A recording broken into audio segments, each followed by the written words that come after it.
Welcome everybody to L.5, which is going to be solving and graphing linear inequalities.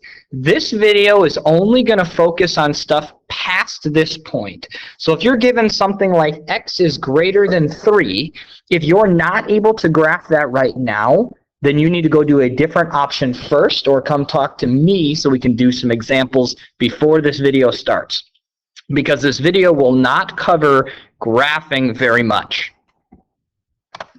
So we will be doing solving linear inequalities in the same way that we did solving linear equations, which means if we're given something like this, we're going to pretend for a second that that's an equal sign.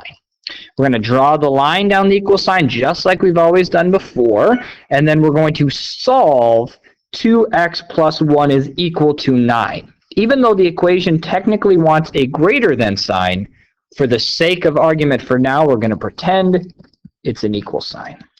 So just like we've done before, we are going to go 2x is equal to 8, and then we divide by 2, and we end up getting x is equal to 4 as our answer, or 1x is equal to 4. But this is not an equal sign. In fact, it's actually a greater than sign, which means the original equation was asking, let's erase it here so it's easier to read, what value of x makes that statement true, which means the value of x we need has to be greater than 4. So what I'm going to do is I'm going to graph the linear inequality. X is greater than 4. And now this is how I graph them. You have to always graph 0. You graph your target number.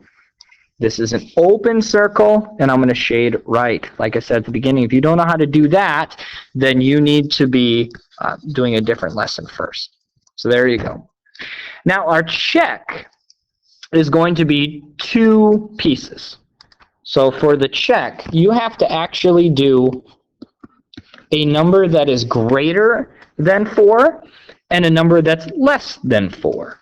A number that's greater than 4, I'm going to pick 8, but you could pick anything. So I'm going to go 8 is equal to x, and then my other number I'm going to pick 0 is equal to x. Now, whoops. So the 8 should create a true statement, and the 0 should create a false statement if we shaded correctly. So I'm going to plug in 8 first. So I go 2 times 8 plus 1 is greater than 9. So this is 16 plus 1 is 17 is greater than 9.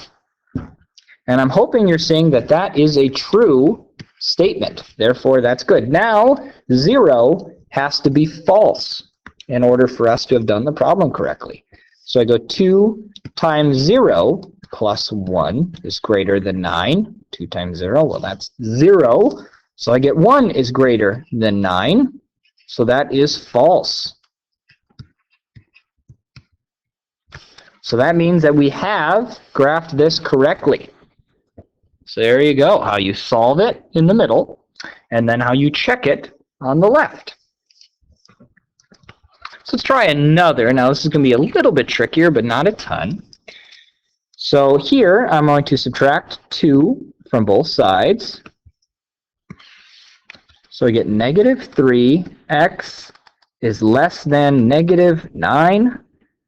I divide both sides by negative 3, and there's actually going to be a very, very important piece next year. Oops, I forgot to draw my line down the middle. So I end up getting x is less than positive 3. Okay, now what's really important here is that you must check this answer. Okay, so here I go 0, and here I go positive 3, and this says it's an open circle going left. But I'm going to check. So I'm going to pick 2 values. I'm going to pick x equals 0, and then I'm going to pick x equals 5. I'm a big fan of using 5s. So if this is true, and we shaded correctly, this should be true, and this should be a false statement. So let's try. So if I plug in a 0, I get negative 3 times 0 plus 2 is less than negative 7. So that's 0. So I get 2 is less than negative 7. Whoa, that's false. Not true. Let's try the other one and see what happens. Negative 3 times 5 plus 2 is less than negative 7. This gives me negative 15, plus 2 is negative 13 is less than negative 7. Well, that's true. These were actually backwards. So let's look back at the problem I want to point out right here. And this needs to be in giant capital letters in your notes. And if you write this in your notes in giant capital letters, I will give you a piece of candy and 5 SPs. Very important. When you multiply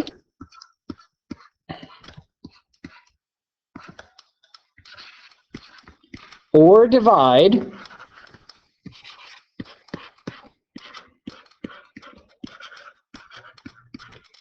by a negative. So in this example, we divided by a negative 3. Okay, and this is what's got to be underlined and circled and everything. You have to flip the sign.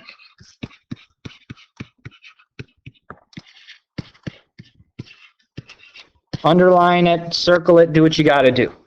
When you multiply or divide by a negative, you have to flip the sign, which means that this is not x is less than negative 3. It should be x is, whoops, I didn't flip the sign. It should be x is greater than 3.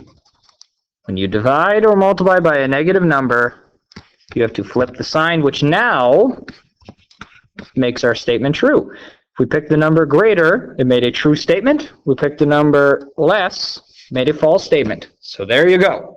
Very, very important step. The really only difference between what we've been doing. So now this gets a little bit harder. Now we see a fraction over here, and we might panic a little bit. What I want you to do, if you ever see a fraction like this, remember the x can go on the top, but it can also go right there. So now we just have negative 3/4 x minus 3. Okay? So I draw my line, and I'm going to add 3 to both sides. I know you're still panicking about that fraction, but I'm going to write it like this. Now it doesn't look so bad. Okay, so now the question is, we want to create positive 1x, right? Well, in order to do that, we actually are going to make 12/12 x.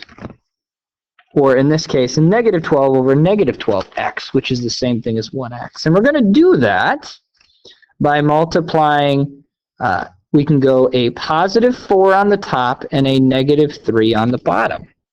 And we have now created negative 12 over negative 12x, which is the same thing as 1x. But since we did that on one side, we have to do that on the other side as well. We have to make that an 8 over 1.